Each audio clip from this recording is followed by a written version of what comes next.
En este día martes 5 de mayo, hoy se celebra el Día Internacional del Celíaco.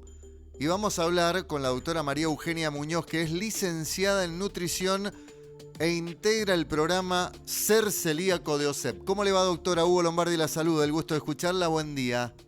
Buen día, Hugo, ¿cómo le va? Muy bien. Bueno, una de cada 100 personas en la Argentina puede ser celíaca, es la información que estoy viendo, ¿es así? Sí, es así, es una prevalencia muy alta en Argentina. ¿Qué es lo que es la celiaquía, doctora? Bueno, la enfermedad celíaca es una enfermedad que tiene origen inmunológico, ¿sí? Donde el cuerpo reacciona contra ciertas proteínas que están en algunos cereales, ¿sí? Por ahí se piensa que es una enfermedad del intestino, pero no, es una enfermedad del sistema inmunológico que afecta a las personas que están predispuestas a tenerla. No todas las personas están genéticamente predispuestas a ser celíacas. Quienes tienen esta predisposición pueden desarrollar esta manifestación contra el gluten, que como les decía es una proteína que se encuentra en ciertos cereales y produce un daño en las vellosidades del intestino delgado, ¿sí? Sí. Eso es básicamente de lo que se trata la enfermedad celíaca y bueno, trae trastornos que complican la calidad de vida de las personas que la padecen. ¿Y esa vellosidad se puede regenerar? Sí, se pueden regenerar, pero la condición para que se regeneren es que el cuerpo no reciba más gluten, digamos, ¿sí? Que viene a través de los alimentos o de otras sustancias que pueden tener también gluten, como los medicamentos. Y para esto, nosotros quienes trabajamos con esta enfermedad estamos muy convencidos que sobre el tratamiento, ya científicamente se sabe que el único tratamiento que existe para la enfermedad celíaca es la dieta libre de gluten. No hay remedios, no hay vacunas todavía, así que tenemos que recurrir a esta dieta que tiene que ser 100% libre de estas proteínas tóxicas. ¿Y cómo son los síntomas de la enfermedad? Bueno, los síntomas pueden ser muy, muy variados. Nosotros podemos clasificar a los pacientes en tres categorías. Los que tienen síntomas muy marcados a nivel gastrointestinal, que es siempre lo que nosotros pensamos, el paciente que puede tener las diarreas, la distensión abdominal, vómitos, dolor tipo cólico, ¿sí? Que es el paciente clásico, el que siempre antes se buscaba. Pero ya sabemos que hay otras categorías donde el paciente puede tener una sintomatología que no tiene nada que ver con el aparato digestivo. Resequedad en la piel, caída del cabello ¿Se o puede aparición... manifestar de otra manera, no solo con problemas digestivos? Exactamente, sí, sí, sí. Por eso, justamente la conmemoración de este día para poder hacer concientización y educación a la población de que sobre esta enfermedad y sobre el tratamiento de esta enfermedad. Bueno, usted estaba Muchas mencionando veces, justamente de qué otras maneras se puede presentar. sí, justamente seguía esta otra sintomatología que es extradigestiva, ¿no es cierto? Se puede manifestar en la piel, como les decía, o la caída del cabello u otras enfermedades relacionadas con esta falta de absorción de nutrientes, ¿sí? Una anemia o problemas en los huesos. Como está dañado el intestino, estas vellosidades que hablábamos recién, por ahí las manifestaciones son por la falta de absorción de los nutrientes. Pero hay una tercera categoría donde los pacientes son totalmente asintomáticos, no tienen ni sintomatología gastrointestinal ni tampoco de la extra gastrointestinal. Y a estos pacientes generalmente se los descubre, por decirlo de alguna manera, por otros estudios o que se pueda haber estado haciendo casi de manera accidental. Pero sabemos que la sintomatología puede ser específica del sistema gastrointestinal o no. ¿Y esos pacientes asintomáticos pueden seguir consumiendo cualquier tipo de productos? No, no, no. también tienen que hacer la dieta libre de gluten, porque si bien no tienen síntomas, digamos que serían los pacientes como más peligrosos, si bien no tienen síntomas, la enfermedad celíaca avanza, el daño intestinal en estas vellosidades intestinales está, y las consecuencias también pueden venir. A veces las consecuencias pueden ser otras enfermedades relacionadas con la enfermedad celíaca o del sistema inmunológico, y bueno, cuando aparecen ya puede llegar a ser tarde, ¿sí?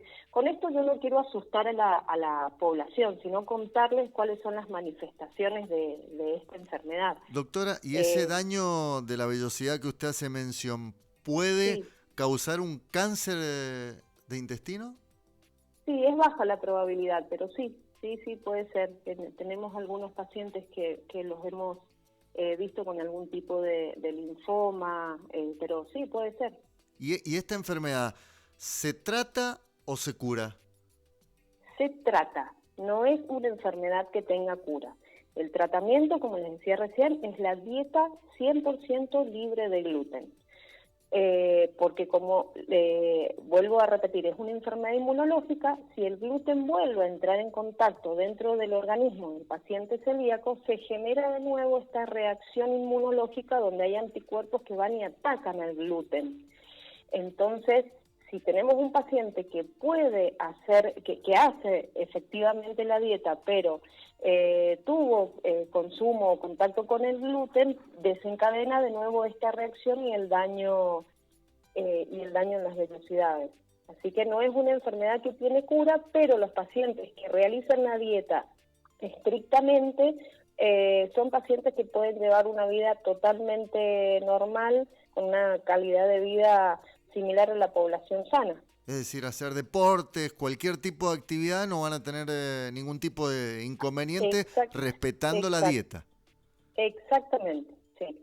Si no se respeta la dieta, bueno, ya el sistema inmunológico está trabajando, digamos, en modo enfermedad, y bueno, ahí sí ya están enfermos, pero si se respeta la dieta son personas totalmente sanas que pueden hacer vida normal. Por supuesto que tienen que llevar algún tipo de control, que puede ser anual o semestral, eso lo ve el médico, el gastroenterólogo de cabecera que los lleve, ¿no es cierto?, y el equipo de salud que los trate, con la nutricionista. Depende de cómo se vaya presentando la enfermedad, ¿no es cierto? Pero si llevan un control, por lo general las personas que están sanas con el control anual, ciertos análisis, ¿no es cierto?, que nos digan que la persona está bien esa frecuencia de control. Doctora, ¿y puede pasar de que una persona celíaca consuma alimentos con gluten y no tengan ningún tipo de inconvenientes? No, inconvenientes los va a tener porque si es celíaca, si realmente hicieron un buen diagnóstico de enfermedad celíaca, si consume gluten, el intestino se va a ver dañado, esas vellosidades intestinales van a estar dañadas.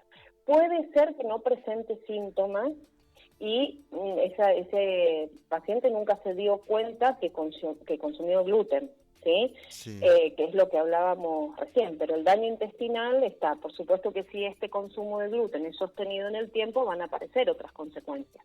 Bueno, vamos a llegar a lo más importante, y es el tema de los alimentos que se necesita Sí. para la dieta, que son muy costosos. Tienen un precio que los distingue por sobre el resto de lo que uno consume habitualmente. ¿Esto no se puede regular? Esto debería regularse, sí. Acá en Argentina estamos haciendo muchas acciones para que se pueda regular. La realidad es que hoy en día sí, son los sustitutos de las harinas sin gluten son elevados. Pero a mí acá me gusta hacer hincapié en otro concepto, Sí. que el paciente celíaco no debe consumir solamente los alimentos sustitutos de harina, ¿sí? Puede consumir otros alimentos que realmente son libres de gluten y que también necesita para un buen estado nutricional y de su salud, que son el grupo de las carnes, ¿sí? Carnes rojas, carnes blancas, todas las frutas, todas las verduras, el maíz, los huevos, todos estos alimentos son naturalmente libres de gluten y en comparación con la población no celíaca tienen que estar presentes en mayor proporción que los alimentos que nos puedan aportar más harinas. Entonces, si el paciente celíaco debe acceder a una consulta nutricional donde la licenciada en nutrición le planifique su alimentación acorde a sus actividades y demás, se puede llegar digamos, a la recomendación que necesite ese paciente, y en casi todos los pacientes vemos que no es grande la cantidad de alimentos digamos, libres de gluten en base a harinas que necesita. Por lo tanto, ahí podemos controlar también el costo de estos alimentos. Otra práctica que también nosotros recomendamos bastante es cocinarlo, digamos, hacer estas preparaciones en forma casera, obteniendo las harinas aptas o las premezclas que ya vienen listas, y entonces el paciente se puede cocinar su pan o sus galletitas o su masa de tarta, de empanada, su pasta. Es más, hasta puede frizar estos alimentos y tener un pequeño stock, ¿no es cierto? Entonces, con eso reducimos también bastante los costos. Hay estrategias para reducir los costos. Mientras tanto, a nivel macro, digamos, a través de la ley de enfermedad celíaca de la Argentina, seguimos trabajando para estos costos. De todas maneras, hay un estudio que se realizó hace unos años a nivel nacional, lo hizo la gente del Hospital Udaondo de Buenos Aires, donde se estudió si la población celíaca de toda la Argentina podía o dejaba de acceder a sus alimentos por el costo, y se vio que no dejaba de acceder a sus alimentos, ¿sí? Tal vez en algunos lugares tenía mayor o menor acceso, pero si no también se podía cocinar y podía acceder casi sin problemas a sus alimentos. ¿Y es fácil o complicado respetar una dieta libre de gluten? Bueno, eso depende un poco de cada paciente, y ahí está también el rol de los profesionales en acompañar al paciente, porque obviamente que cuando a alguien lo diagnostican con esta enfermedad, tiene el cambio en la alimentación, es un cambio no solamente en elegir o no un alimento en una góndola, es adecuar la cocina, que no haya contaminación, hablar con la familia, concientizar a la familia, concientizar sobre qué va a hacer en el trabajo, o qué va a hacer el niño en la escuela, o si va a una reunión familiar, o un cumpleaños, o una fiesta de fin de año. Entonces, en cada momento que el paciente se va a alimentar es necesario hacer una educación y qué va a pasar, cómo llevar el alimento, cómo conservarlo para que no se contamine, que este es otro factor importante. Entonces todo esto es un cambio en el estilo de vida y de alimentación del paciente. Hay pacientes que son mucho más receptivos y lo hacen con más facilidad, y a otros que les cuesta un poco más. Pero ahí está también un poco la estrategia del equipo de salud donde pueda estar este paciente para poder darle herramientas, ¿sí? ¿Cómo trabajan ustedes desde OSEP en este programa? Bueno, justamente en el programa lo que hacemos es esto. Primero, captar al paciente celíaco una vez diagnosticado. Contamos con un staff, con gastroenteróloga, y tenemos la licenciada en psicología, y somos varias licenciadas en nutrición, donde cuando se le realice el diagnóstico al afiliado y entra al programa, hacemos esto primero, ¿no? Educar al paciente, educar a su entorno, a su familia sobre la dieta libre de gluten y todos los cambios que él va a poder, va a tener que hacer en su alimentación, ¿no? Dándole este sostén o esta contención. Y luego un seguimiento de cómo va evolucionando esa alimentación y cómo va evolucionando la salud en el paciente. Hay pacientes que, bueno, sí, se pueden adherir muy bien a la dieta y va todo bien, pero hay otros pacientes que pueden tener otros problemas o algunas enfermedades asociadas, entonces se le da el seguimiento. Lo que hacemos fundamentalmente es prevención de la aparición de esas nuevas enfermedades. Hacemos talleres, sí, hacemos charlas de concientización, talleres de cocina, talleres para los amigos, para la familia, hacemos varias cosas. Este año va a ser todo online a través de los medios masivos de comunicación, no va a poder ser algo más personalizado, pero ahí estamos presentes dándole el apoyo al afiliado, ¿no? Y también hacemos estudios, estudiamos a nuestra población, estudios científicos, ¿no? ¿Hay alguna edad determinada donde aparece la enfermedad? No, ya se ha visto que puede ser cualquier edad, desde niños chiquititos, generalmente alrededor de los 2 años ya puede aparecer la enfermedad, adolescentes, adultos. Antes se pensaba mucho en el niño, ¿no? Pero ya estamos viendo que a cualquier edad puede aparecer o se puede empezar a desarrollar la enfermedad en las personas que están predispuestas. ¿Y en qué consiste el estudio? ¿Cómo uno determina que una persona tiene celiaquía?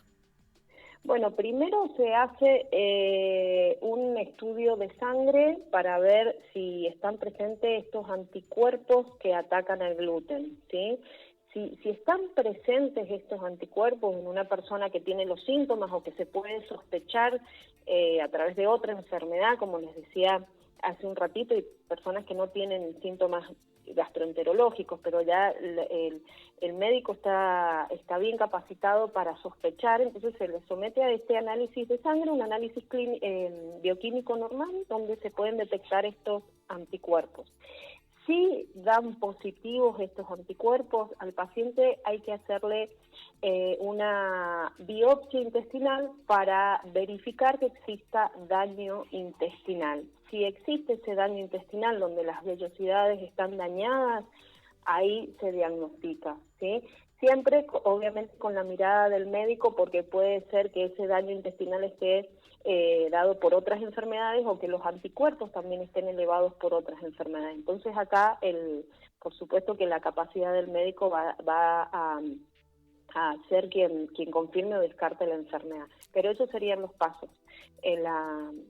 Si da positivo estos anticuerpos en la sangre, se realiza la biopsia intestinal y en caso de ser positivo ahí se diagnostica. ¿Y es hereditaria?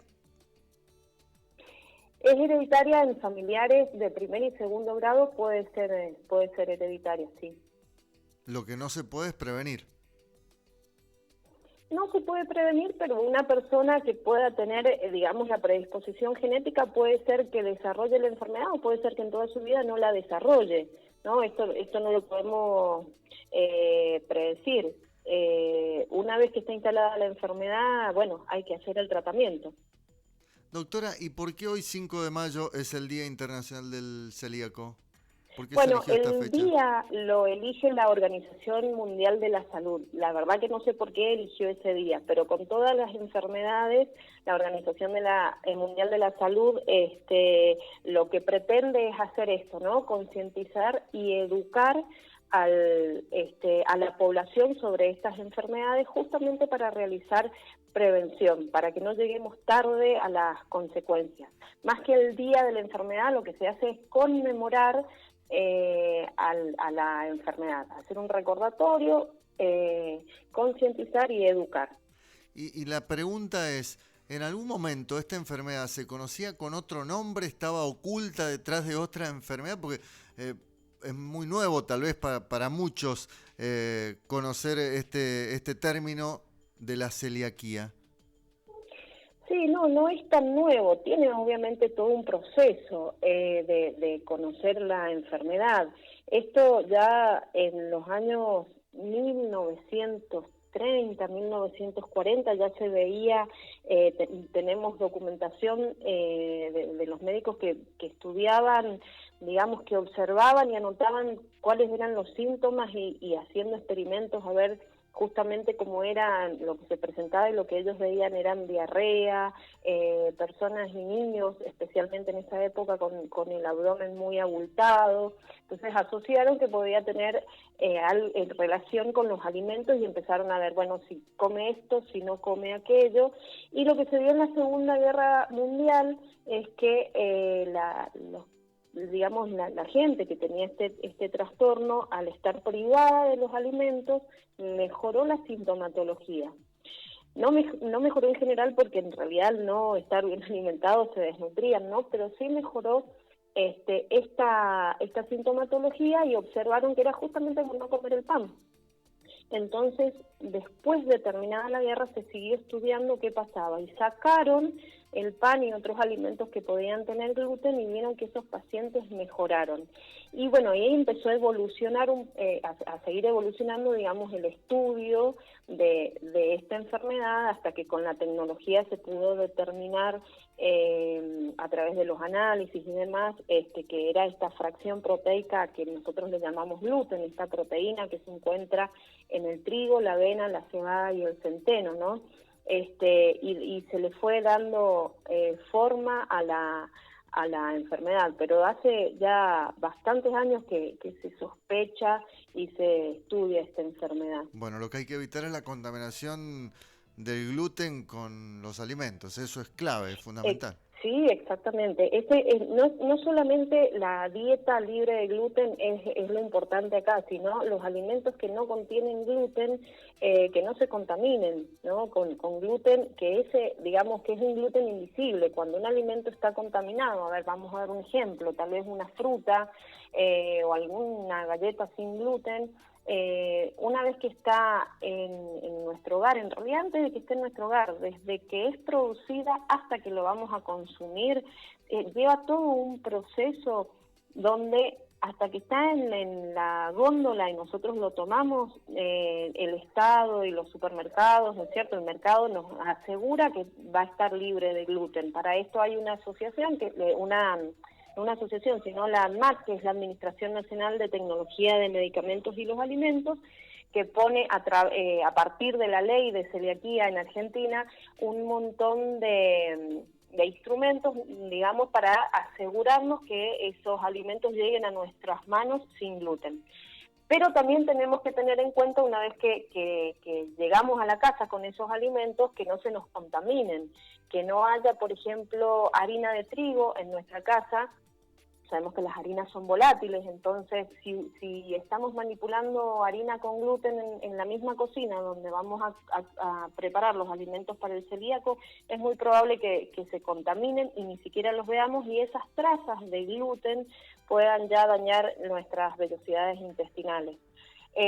O estar en contacto, por ejemplo, una milanesa para el paciente celíaco al lado de la milanesa del hermanito que no era celíaco y estuvo en contacto, o frita o cocinada en la misma bandeja o en el mismo aceite, y ahí ya hay contaminación. Hay un montón de ítems que tenemos que tener cuidado en el momento de la manipulación y el consumo de alimentos para que no se contaminen. Pero tiene que ver con esto, con el contacto de un alimento libre de gluten con otro que sí tiene gluten. Esto es lo que tenemos que evitar, y en las consultas nutricionales nos llevan un montón de tiempo transmitirle esto al paciente para que tenga cuidado, ¿sí? Porque hay un montón de alimentos, es grande la variedad de alimentos que se pueden contaminar, y en los lugares de la cocina, los utensilios, las servilletas, los repasadores, la forma de cocción, en donde puede existir esta contaminación. Y bueno, justamente ahí en la consulta nutricional es donde hacemos toda esta educación al paciente, ¿no? Doctora, ha sido un placer escucharla. Que tenga buen día. Gracias. Bueno, no, el placer es mío, y que tengan ustedes también un muy buen día. Hasta cualquier momento, que la pase bien. Gracias. Hasta luego. La doctora María Eugenia Muñoz, que es licenciada en nutrición, miembro del programa Ser Celíaco de OSEP. Hoy, 5 de mayo, se celebra el Día Internacional del Celíaco. 9 de la mañana, 41 minutos. Óptica Cuyo informa.